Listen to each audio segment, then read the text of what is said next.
Hello મિત્રો, સ્વાગત છે તમારું આજના આપણા વિડીયોમાં। આજે આપણે જોવાના છે ડિજિટલ ગુજરાત દ્વારા જે સ્કોલરશિપ આપવામાં આવે છે તેનું વર્ષ 2025-26માં કઈ રીતે એપ્લાય કરવાનું છે, કોણ કોણ એપ્લાય કરી શકે અને કયા કયા ડોક્યુમેન્ટ જોઈએ છે તેની વાત કરીશું આજના વિડીયોમાં। તો વિડીયોને અંત સુધી જોવાનું ન ભૂલતા અને જો તમે અમારી ચેનલ પર નવા હો તો ચેનલને સબસ્ક્રાઈબ કરી લેજો, જેથી કરીને આવા ઇન્ફોર્મેટિવ વિડીયોની માહિતી તમને ઝડપથી મળી શકે। તો સૌ પ્રથમ વાત કરીએ તો ઘણા બધા પૂછતા હોય છે કે આ સ્કોલરશિપનો લાભ કોણ મેળવી શકે। તો આ સ્કોલરશિપનો લાભ SC/ST એટલે કે અનુસૂચિત જાતિ કે અનુસૂચિત જનજાતિના વિદ્યાર્થીઓ, OBCના વિદ્યાર્થીઓ, EWSના વિદ્યાર્થીઓ ડિજિટલ ગુજરાત સ્કોલરશિપ પોર્ટલ પર એપ્લાય કરીને આ સ્કોલરશિપનો સરકારશ્રી દ્વારા જે આપવામાં આવતી હોય છે તેનો લાભ મેળવી શકે છે। પરંતુ ઘણા બધા વિદ્યાર્થીઓ એવું પૂછતા હોય છે કે આમાં સ્કોલરશિપ કેટલી મળે છે। તો દરેક વર્ગના વિદ્યાર્થીઓને જુદી જુદી રીતે સ્કોલરશિપ આપવામાં આવતી હોય છે। તમારી ફ્રી રિસીપ્ટ પ્રમાણે તમને સ્કોલરશિપ મળતી હોય છે। તો મિત્રો હવે વાત કરીએ આ સ્કોલરશિપ મેળવવા માટે કયા કયા ડોક્યુમેન્ટ આપણે અટેચમેન્ટ કરવાના હોય છે। તો સૌપ્રથમ તમારું કાસ્ટ સર્ટિફિકેટ એટલે કે તમારું જાતિનું પ્રમાણપત્ર, બીજા નંબર પર છે ફર્સ્ટ પેજ બેંકનો પાસબુકનો ફોટો તમારે અપલોડ કરવાનો હોય છે। ત્યારબાદ તમારે ફી રિસીપ્ટ એટલે કે જે વર્ષમાં તમે એડમિશન લો છો અને તમને જે કોલેજ કે યુનિવર્સિટીમાંથી ફી રિસીપ્ટ આપવામાં આવે છે તે અપલોડ કરવાની છે। સાથે સાથે ઇન્કમ સર્ટિફિકેટ એટલે કે તમારા મમ્મી કે પપ્પાનું જે આવકનું પ્રમાણપત્ર છે તે નાખવાનું છે। સાથે સાથે 10માની માર્કશીટ, 12માની માર્કશીટ, તમારું લિવિંગ સર્ટિફિકેટ અને તમારું જે છેલ્લું વર્ષ પાસ કર્યું તેની માર્કશીટ નાખવાની છે। સાથે સાથે તમારે જો ફીસીપ કાર્ડ લાગુ પડતું હોય તો ફીસીપ કાર્ડ નાખવાનું છે, નહીં લાગુ પડતું હોય તો કાંઈ વાંધો નથી। અને સાથે સાથે તમારે આઈડેન્ટિટી કાર્ડ એટલે કે સ્કૂલ ને કોલેજનું આઈડેન્ટિટી કાર્ડ નાખવાનું રહેશે। અને હવે એપ્લાય ફોર્મ ભરતા પહેલાં સૌ પ્રથમ આપણે જોઈ લઈએ કે આ સ્કોલરશિપનું એપ્લાય ફોર્મ ભરવા માટે રીઓપન કરવામાં આવ્યું છે અને તેના માટેની લાસ્ટ ડેટ 30/9/2025 એટલે કે SC/ST માટે પણ 30 સપ્ટેમ્બર છે અને OBC કેટેગરીના વિદ્યાર્થીઓ માટે પણ 30 સપ્ટેમ્બર છે। તો આ ડેટ સુધીમાં તમારે આ ફોર્મ એપ્લાય કરી દેવાનું છે ડિજિટલ ગુજરાત પર। હવે તમે ડિજિટલ ગુજરાત પર આ ઘરે બેઠા ફોર્મને કઈ રીતે એપ્લાય કરી શકો છો એને સ્ટેપ બાય સ્ટેપ જોઈશું। તો સૌપ્રથમ તમારે તમારા મોબાઈલની સ્ક્રીન પર ગૂગલ ક્રોમ ઓપન કરી લેવાનું છે અને એમાં ડિજિટલ ગુજરાત એમ કરીને સર્ચ કરવાનું છે। જેવું જ તમે આ પ્રકારે સર્ચ કરશો ગૂગલ ક્રોમમાંથી એવું જ તમને ગુજરાત સરકારનું ઓફિશિયલ પેજ એટલે કે ડિજિટલ ગુજરાતનું આ વેબ પેજ તમને જોવા મળશે। હવે પછી જો તમે ડિજિટલ ગુજરાતના આ વેબ પેજ પર લોગિન કરવા માટે રજિસ્ટ્રેશન ન કર્યું હોય તો સૌપ્રથમ તમારે લેફ્ટ સાઈડ જે રજિસ્ટ્રેશન દેખાય છે તેના પર ક્લિક કરવાનું છે। જેવું તમે નવું રજિસ્ટ્રેશન માટે રજિસ્ટ્રેશન પર ક્લિક કરશો એટલે ડિજિટલ ગુજરાતના આ વેબ પેજ પર તમને રજિસ્ટ્રેશન માટે મોબાઈલ નંબર, ઈમેલ આઈડી અને જેવું તમે નાખશો એટલે તમને ઓલ્ડ પાસવર્ડ એવું દેખાડશે।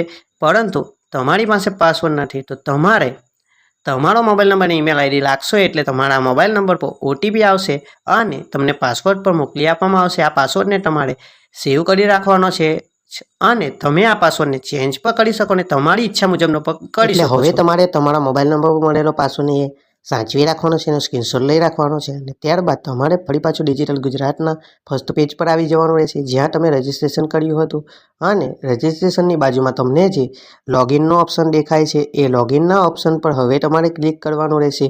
જેવું જ તમે લોગિનના ઓપ્શન પર ક્લિક કરશો એટલે આ પ્રકારે પેજ દેખાશે જ્યાં તમે ઈમેલ આઈડી અથવા તો મોબાઈલ નંબર સિલેક્ટ કરી તમને જે પાસવર્ડ મળેલો છે એ અને કેપ્ચા નાખીને તમારું ડિજિટલ ગુજરાત પર જે રજિસ્ટ્રેશન કર્યું હતું એનું આ તમે એકાઉન્ટને લોગિન કરી શકશો। જેવું તમે લોગિન કરશો એટલે ડિજિટલ ગુજરાત પર આ પ્રકારનો તમને મેન્યુ જોવા મળશે જેમાં તમે દરેક પ્રકારની સર્વિસ ડિજિટલ ગુજરાતની મેળવી શકશો। હવે આ પેજની વેબસાઇટ પર તમારે સૌપ્રથમ સર્વિસના ઓપ્શન પર ક્લિક કરવાનું છે। તેમાં તમે જોઈ શકો છો તે પ્રમાણે સ્કોલરશિપ સર્વિસ વિશેનો ઓપ્શન તમને દેખાશે। જેવું જ તમે આ સ્કોલરશિપ સર્વિસના ઓપ્શન પર ક્લિક કરશો એટલે નવું પેજ ખોલશે। જેવું તમે આ નવું પેજ ખોલશો એટલે ગુજરાત સરકાર દ્વારા આપવામાં આવતા દરેક વર્ગોને એટલે કે SC/ST, SCBC, હાયર એજ્યુકેશન માટેની સ્કોલરશિપ, સોશિયલ ડિફેન્સ માટેની સ્કોલરશિપ આ દરેક પ્રકારની સ્કોલરશિપ વાઇઝના ફાઇલ મેનેજમેન્ટ તમને આ વેબ પેજ પર જોવા મળશે। હવે પછી તમારે આગળ એટલે કે તમારે જે કેટેગરી લાગુ પડતી હોય એટલે કે SC/ST, SCBC તે કેટેગરીના ઓપ્શન પર ક્લિક કરવાનું રહેશે। હવે જેવું તમે પોતાની કેટેગરી પસંદ કરશો એટલે તમને સ્કોલરશિપ મેળવવા માટેનું ફાઇનાન્શિયલ યર પૂછશે એટલે કે અત્યારે આપણે 2025-26 ચાલી રહ્યું છે તે 2025-26 તમારે સિલેક્ટ કરવાનું રહેશે। હવે જેવું તમે ફાઇનાન્શિયલ યર સિલેક્ટ કરશો એટલે તમને તમારી મોબાઈલની સ્ક્રીન પર આ પ્રકારે જુદી જુદી સ્કોલરશિપ તમારી કેટેગરીમાં જે ચાલી રહેલી હશે તે દેખાડશે, એટલે કે ગ્રીન કલરમાં છે એટલે કે આ બધી સ્કોલરશિપમાં અત્યારે ફોર્મ ભરાઈ રહેલા છે, ને જો રેડ કલરમાં બતાવે તો એમાં ફોર્મ ભરાતા નથી, એવું તમારે સમજવાનું રહેશે. ને હવે પછી જો તમારે પોસ્ટ મેટ્રિક સ્કોલરશિપમાં પણ એપ્લાય કરવાનું હોય તો અહીંથી તમારી જે પસંદગીની સ્કોલરશિપ હોય, એટલે કે તમારો જો ફ્રીશિપ કાર્ડ હોય તો ફ્રીશિપ કાર્ડ સિલેક્ટ કરવાનું છે, અને પોસ્ટ મેટ્રિક સ્કોલરશિપ મેળવવાની હોય તો પોસ્ટ મેટ્રિક સિલેક્ટ કરવાનું છે. આ પ્રમાણે તમારી પસંદગીની તમે સિલેક્ટ કરી શકો છો. આમ દરેક પ્રકારની સ્કોલરશિપ મેળવવા માટે તમે જે સિલેક્ટ કરશો તેમાં ફોર્મ એપ્લાય કરવાની પદ્ધતિ તો એક જ છે. તો આપણે કોઈ પણ સિલેક્ટ કરીને આ પદ્ધતિને જાણવાનો પ્રયત્ન કરીએ છીએ. બધા માટે સેમ રહેશે એ પ્રક્રિયા. તો જેવું હવે તમે ફોર્મ એપ્લાય કરવાનું શરૂ કરશો એટલે તમને આ પ્રકારનું પેજ દેખાશે, ને તેમાં તમારે સૌપ્રથમ રજિસ્ટ્રેશન ડિટેલ એટલે કે તમારી પર્સનલ ડિટેલ નાખવાની રહેશે. ત્યારબાદ બેંક ડિટેલ, ત્યારબાદ તમારા એકેડેમિક એટલે કે તમારું જે અત્યારે કોલેજ ચાલી રહી છે તેની ડિટેલ, ત્યારબાદ તમે જો ડિસેબિલિટી હોય એટલે કે તમે દિવ્યાંગ હો તો તેની માહિતી, અને ત્યારબાદ જે ડોક્યુમેન્ટ એટેચ કરવાના છે તેની માહિતી આપવાની રહેશે. સૌપ્રથમ તમારે પર્સનલ ડિટેલમાં ફૂલ નેમ, તમારા ફાધરનું નેમ અને તમારો આધાર કાર્ડ નંબર, તમારી જન્મ રેટ અને તમારી કેટેગરી, આ બધી જનરલ માહિતી તમારે નાખી દેવાની રહેશે. અને હા, સરકારશ્રી દ્વારા આ પર્સનલ ડિટેલમાં હવે પછીથી રેશન કાર્ડની e-KYC કમ્પલસરી કરેલી છે, એટલે કે સ્કોલરશિપ મેળવવા માટે તમારે રેશન કાર્ડ દ્વારા જે e-KYC થાય છે તે કરવી ફરજિયાત છે. એટલે કે તમે જેવી રેશન કાર્ડની માહિતી આ ડિજિટલ ગુજરાતના ઓફિશિયલ પેજ પર નાખશો એટલે e-KYC ડોન બતાવશે તો જ તમને સ્કોલરશિપ મળવાપાત્ર થશે. એટલે તમારે સૌપ્રથમ રેશન કાર્ડની e-KYC કરવાની બાકી હોય તો e-KYC કરી લેજો, ત્યારબાદ જ આમાં રેશન કાર્ડ નાખજો તો જ તમારું ડોન બતાવશે, એટલે યસ બતાવશે KYC. અને ત્યારબાદ અને હા, આ તમારા માટે આ વખતે એટલે કે 2025-26ના એડમિશન માટે અને સ્કોલરશિપ મેળવવા માટે 25-26થી નવું સ્ટાર્ટ કર્યું છે કે દરેક વિદ્યાર્થીએ પોતાનો OTR નંબર આપવાનો છે. એટલે કે નેશનલ સ્કોલરશિપ દ્વારા જે OTR જનરેટ થાય છે, અને આ OTR જનરેટ કરવા માટે નેશનલ સર્વિસ પોર્ટલનું તમારે એપ્લિકેશન ડાઉનલોડ કરવાની છે, અને તેમાં તમે રજિસ્ટ્રેશન અને e-KYC જેવી કરશો એટલે તમારી આધાર કાર્ડની ડિટેલ અને તમને 14 આંકડાનો OTR નંબર મળી જશે. તે જ OTR નંબર જેવો તમે ડિજિટલ ગુજરાતના આ ઓફિશિયલ પેજ સ્કોલરશિપનું ફોર્મ એપ્લાય કરતી વખતે નાખશો એટલે તમને e-KYC આ OTRની ડોન બતાવશે. તો આ વેરીફાઈ થઈ જશે તો જ તમને સ્કોલરશિપ મળવાપાત્ર થશે. એટલે દરેક વિદ્યાર્થીએ આ OTR કરવું એટલે કે OTR નંબર નાખવો કમ્પલસરી છે આ સ્કોલરશિપના ફોર્મ ભરતી વખતે. અને હવે પછી તમારે પોતાની બેંક ડિટેલ નાખવાની રહેશે, અને આ બેંક ડિટેલ નાખતી વખતે તમારે ધ્યાન રાખવું જોઈએ કે તમારી બેંક ડિટેલ તમે એકાઉન્ટ નંબર અને તમારી બ્રાન્ચ એ બધું તમે સાચું નાખશો તો જ તે ખાતામાં તમને સ્કોલરશિપ મળશે. એટલે આમાં ભૂલ કરવી નહીં. ત્યારબાદ તમારે એકેડેમિક યર તરીકે એટલે કે તમે રેગ્યુલર કે એક્સટર્નલમાં એડમિશન લીધું છે અને તમે કઈ ઇન્સ્ટિટ્યૂટમાં એડમિશન લીધું છે અને તેમાં તમારું સેમિસ્ટર કયું છે એ બધી એકેડેમિક એટલે કે કોલેજની માહિતી નાખવાની રહેશે. અને તેમાં તમારે પ્રેઝન્ટ ક્લાસમાં અને પ્રેઝન્ટ ક્લાસ લાસ્ટ ડેટ અને પ્રેઝન્ટ ક્લાસ સ્ટાર્ટ ડેટ એ પણ તમારે કોલેજમાંથી મેળવી લેવાની રહેશે. તમારી કોલેજ જે સૂચવે તે પ્રમાણેની પ્રેઝન્ટ ક્લાસ સ્ટાર્ટ ડેટ અને પ્રેઝન્ટ ક્લાસ લાસ્ટ ડેટ એ તમારી કોલેજ પ્રમાણે નાખવાની રહેશે.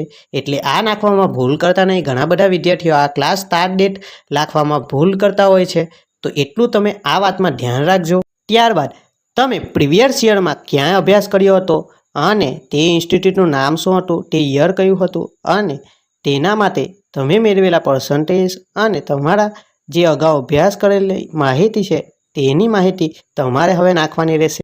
તો મિત્રો, જો તમારો અભ્યાસક્રમમાં ગેપ પાડ્યો હોય તો તે ગેપનું યર કયું હતું એ અહીં દર્શાવવાનું રહેશે, અને તે વર્ષ દરમિયાન તમે શું પ્રક્રિયા કરેલી એના માટેનું એક સોગંદનામું પણ તમારે કરાવવાનું રહેશે જો તમારો ગેપ હોય તો. સાથે સાથે એપ્લિકેશનમાં તમારો જે ફી રિસિપ્ટ છે એના માટે tuition fee, annual fee, exam fee કઈ કઈ છે એની માહિતી આપવાની રહેશે. અને હવે તમારે લાસ્ટમાં તમારા જે પણ ડોક્યુમેન્ટ તમે ડિટેલ નાખી છે તેના ડોક્યુમેન્ટને હવે અટેચમેન્ટ કરવાના છે. એટલે કે તમારા ડોક્યુમેન્ટ 1 MB કરતાં ઓછી ફાઇલમાં હોવા જોઈએ, અને 1 MB કરતાં ઓછી ફાઇલ તમે ગૂગલ પર જઈને તમારા ડોક્યુમેન્ટની કરી શકશો, અને તે ડોક્યુમેન્ટ તમારે અપલોડ બટન પર ક્લિક કરીને અપલોડ કરવાના રહેશે. અને જેવા તમારા ડોક્યુમેન્ટ બધા અપલોડ થઈ જશે એટલે સેવ એઝના ઓપ્શન પર તમે ક્લિક કરીને અને તમારો મોબાઈલ નંબર વેરિફિકેશન OTP મોકલીને તમારા ફોર્મને સબમિટ અને કન્ફર્મ કરી શકો છો. હા, પણ મિત્રો, સૌપ્રથમ તમારે કન્ફર્મ અને ફાઇનલ સબમિટ કરતાં પહેલાં મારું એવું મંતવ્ય છે કે તમારે સૌપ્રથમ આ ફોર્મની પ્રિન્ટ કાઢી લેવાની છે અને તમારી કોલેજ અને તમારે એકવાર બધા જ ડોક્યુમેન્ટ અને તમારી દરેક માહિતીને જોઈ લેવાની છે અને કોલેજમાં પણ બતાવી દેવાની છે. ત્યારબાદ જ તમારે તમારા મોબાઈલ નંબર પર જે વેરીફાઈ ઓટીપી આવે તેના દ્વારા ફાઇનલ સબમિશન કરવાનું રહેશે. આ રીતે આજના વિડીયોમાં આપણે ડિજિટલ ગુજરાત પર તમને જે મળતો સ્કોલરશિપનો લાભ છે તેની વાત કરી. અને આજના વિડીયોમાં હજુ પણ તમને કોઈ જગ્યાએ પ્રશ્ન હોય અને તમારું ફોર્મ ભરવામાં મુશ્કેલી પડતી હોય તો ચોક્કસથી કોમેન્ટમાં જણાવજો. હું એનો જવાબ તમને આપવાનો પ્રયત્ન કરીશ. અને હા મિત્ર, વિડીયો જો ગમ્યો હોય તો વિડીયોને લાઈક કરજો અને આવા જ ઇન્ફોર્મેટિવ વિડીયો મેળવવા માટે અમારી ચેનલને સબસ્ક્રાઈબ કરજો અને તમારા મિત્ર સુધી પણ આ વિડીયોને શેર કરજો, જેથી એને પણ આ સ્કોલરશિપનો લાભ મળી શકે. મળીશું બીજા વિડીયોમાં. ત્યાં સુધી જય હિન્દ, જય ભારત.